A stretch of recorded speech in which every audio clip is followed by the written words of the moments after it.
Bem-vindos ao canal do Trouxa, meu nome é Mike. Hoje a gente vai falar sobre liberdade. Liberdade é trouxice? Então, pensa aí comigo, velho. Dá pra todo mundo ser livre?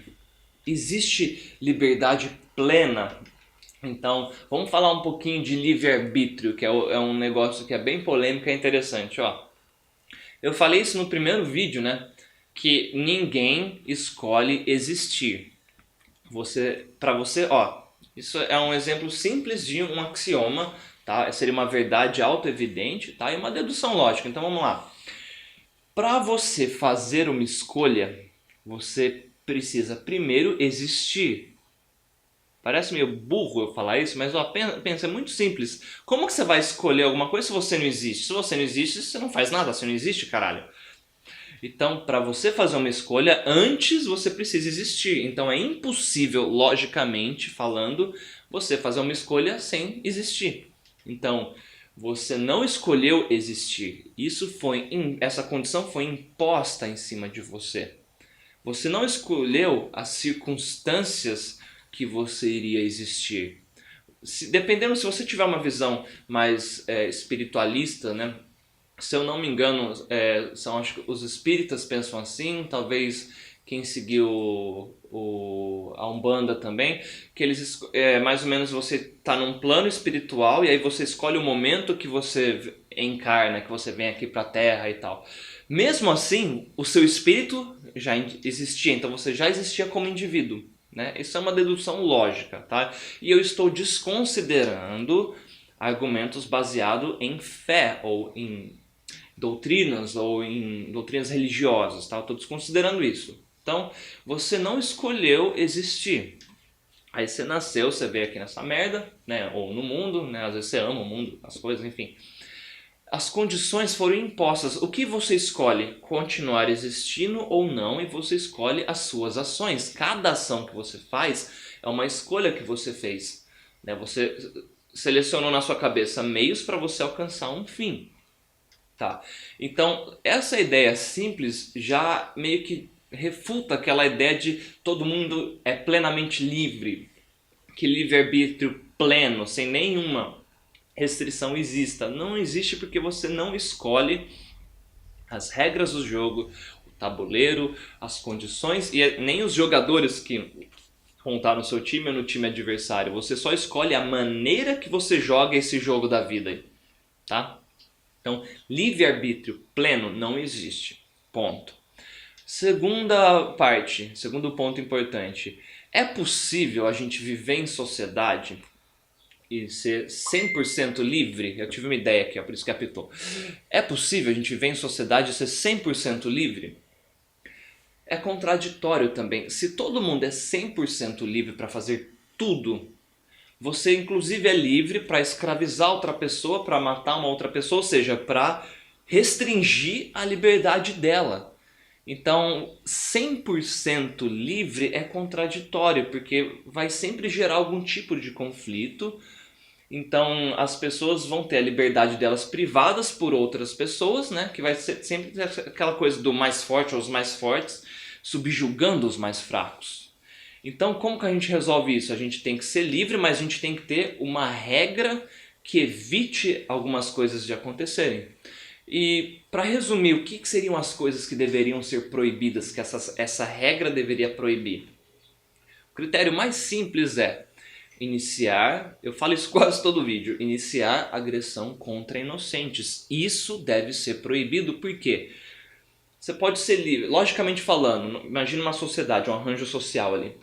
Se você for livre para fazer qualquer coisa menos iniciar agressão contra inocentes, a gente tem um critério, né, de resolução de conflitos. Então assim, nossa, olha ali, aquele cara tá, sei lá, fumando maconha ali. Ele tá agredindo alguém? Não. Ah, então quer dizer, as pessoas devem ser livres para usarem drogas. Sim, elas devem. Assiste o vídeo sobre vício ali, que a gente comentou bastante sobre droga. Então, nossa, olha aquele cara ali.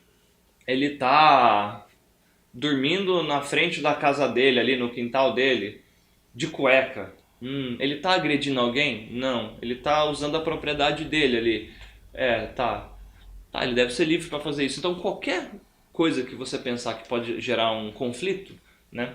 Se você aplicar essa regra, tipo, você é proibido de iniciar agressão contra inocentes, você já tem um critério. Então, então não dá para existir liberdade plena, você pode fazer qualquer coisa, mas a gente tem que ter alguma restrição, a gente tem que ter uma lei, por isso que a lei se faz necessária.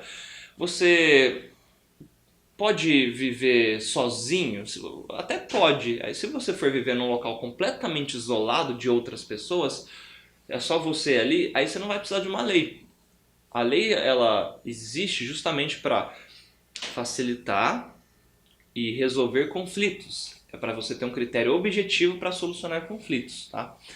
O que mais a gente precisa? Tá meio incompleto aí, né? Porque, mas parece que só iniciar agressão contra inocentes não está sendo suficiente. O que seria um inocente? Um indivíduo não agressor.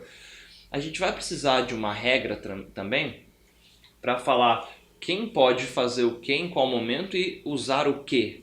Então, pensa, as coisas que existem recursos que são abundantes e recursos que são escassos. Por exemplo, o ar é um recurso abundante.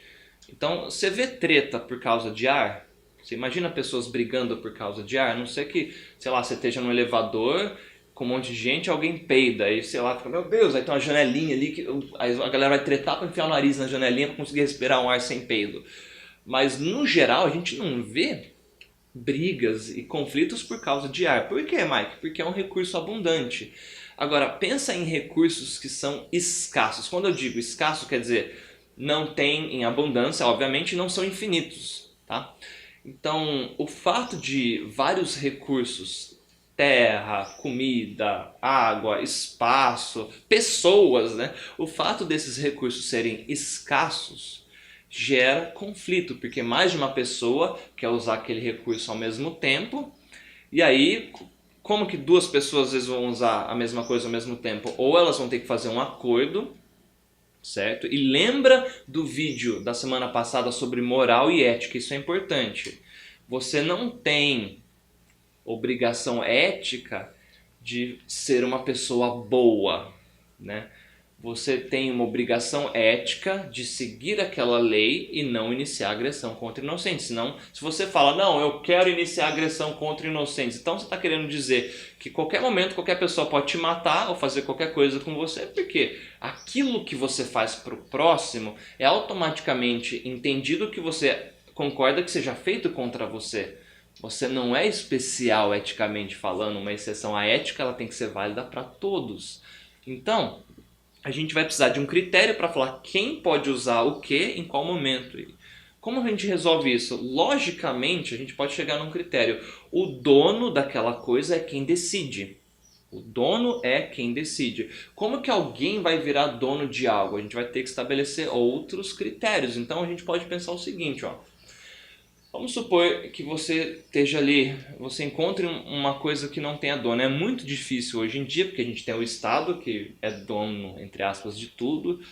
Mas pensa aí, é só um exemplo. Você está andando ali na natureza, aí você encontrou um recurso ali. Você encontrou, sei lá, um espaço com umas árvores. Você fala, cara, que lugar legal. Não tem dono, não tem nada indicando que isso tenha dono, né? Não tem uma cerca, não tem uma mensagem, não tem nenhum exemplo ali, não tem nenhum exemplo, não tem nada que indique que algum outro indivíduo já passou por ali.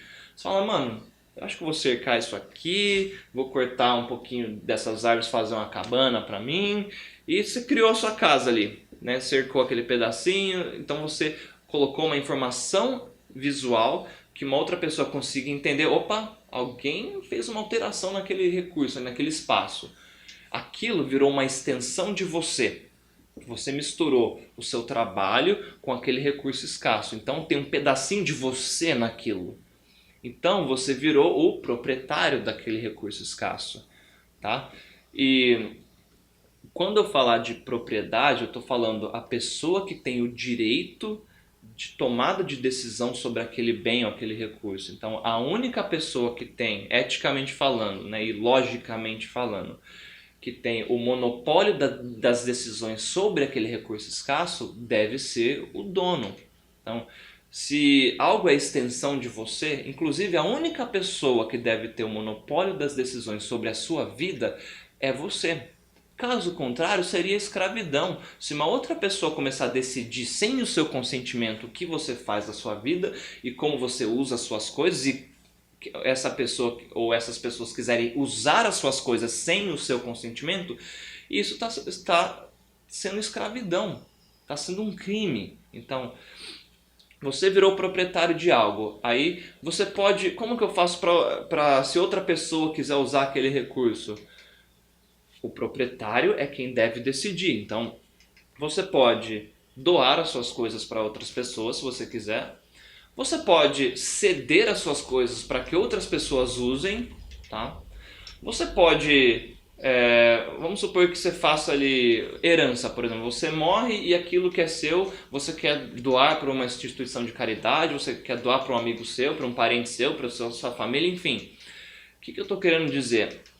As relações entre os indivíduos devem ser voluntárias. Ninguém deve ser obrigado a ser bom. E uma coisa que a gente tem hoje que é muito comum quando a gente vai discutir sobre imposto, sobre taxação de grandes fortunas, a gente não faz essa separação entre moral e ética. Então, uma sociedade eticamente coerente vai ser uma sociedade que vai seguir a seguinte regra. Se você tiver uma outra ideia, você pode escrever comigo, hein? Mas seria uma sociedade que as relações entre os indivíduos são voluntárias. Então, os arranjos que são feitos entre esses indivíduos não são feitos de maneira coerciva, alguém te obrigando a interagir com outras pessoas. Essas interações são espontâneas e voluntárias. Existe uma lei de propriedade privada que seria: você tem o monopólio das decisões sobre a sua vida, sobre o seu corpo, sobre as coisas que tem um pouquinho de você ali, sobre as suas propriedades. E a única pessoa que pode decidir como e quando e a maneira que isso vai ser usado é você. Isso seria uma sociedade eticamente livre e seguindo uma ética válida. Tá? Iniciar agressão contra inocente é sempre proibido. Tá? Então você pode fazer o que você quiser, menos iniciar agressão contra inocente. Se você falar: Mike, eu quero viver num lugar sem lei. Tá, então é o seu direito? Mas você não deve obrigar outras pessoas a fazerem isso. Então, outro erro que as pessoas fazem hoje quando elas vão discutir sobre liberdade, elas querem que outras pessoas vivam de acordo com a visão de mundo, com a visão política, com a visão filosófica que elas têm. E é uma coisa pessoal. Então, eu comentei no vídeo sobre o Karl Marx lá.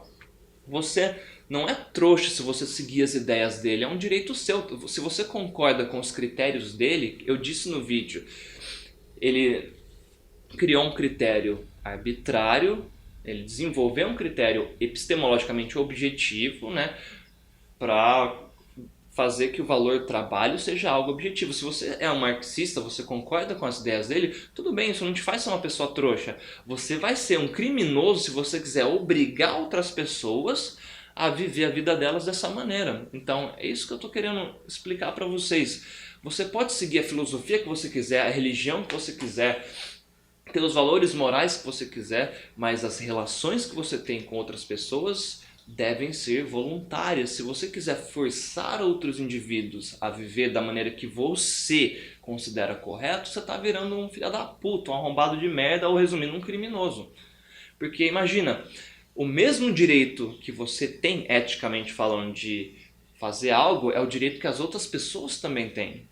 Senão vira uma lei contraditória. Então imagina, se você fala: eu quero obrigar as pessoas a serem liberais, todo mundo tem que ser liberal. Então um grupo de nazista também tem esse direito de te obrigar a ser um nazista. Um grupo de comunistas tem o direito de te obrigar a ser comunista. Um grupo de anarquistas tem o direito de te obrigar a ser anarquista. Isso é logicamente errado.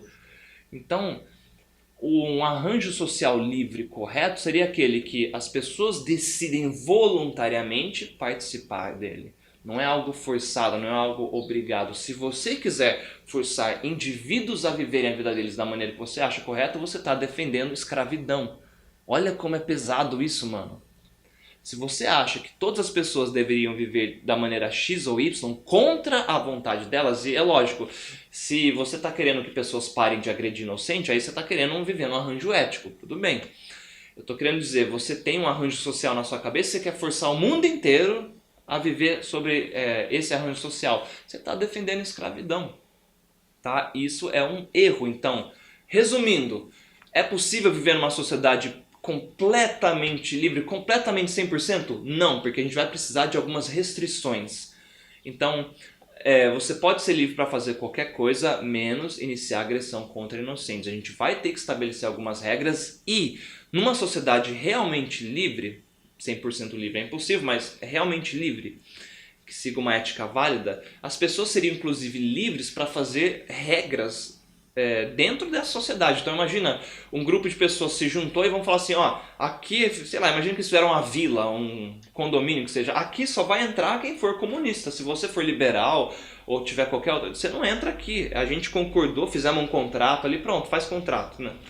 E só participa quem quer. Não tem, ninguém está sendo agredido. Um outro grupo de pessoas fala assim, nossa, todo mundo aqui é de, sei lá, Maceió, tá? Então só vai viver nesse lugar aqui quem for de Maceió. Se você for de São Paulo, do Rio... Ah, então você está querendo defender a xenofobia? Não, eu estou querendo defender que pessoas sejam livres para fazer o arranjo social que elas quiserem. É aquela separação que eu te disse, eu estou falando de ética hoje, não de moral. Você pode achar essas pessoas xenofóbicas, achar que elas estão sendo burras, você pode, é seu direito. Você pode boicotar elas, você pode não participar e você não deve ser obrigado a participar. Entendeu? Então, assim, numa sociedade livre e eticamente válida, pessoas seriam livres para ter o arranjo social que elas quiserem. Ninguém ser obrigado a participar. Então, por hoje é só. Ah, inclusive, você é livre para dar um like ou um dislike nesse vídeo. Eu espero que você tenha gostado. Se você gostou, comenta aí o que você achou, tá? E vamos continuar essa discussão, gente. Falou!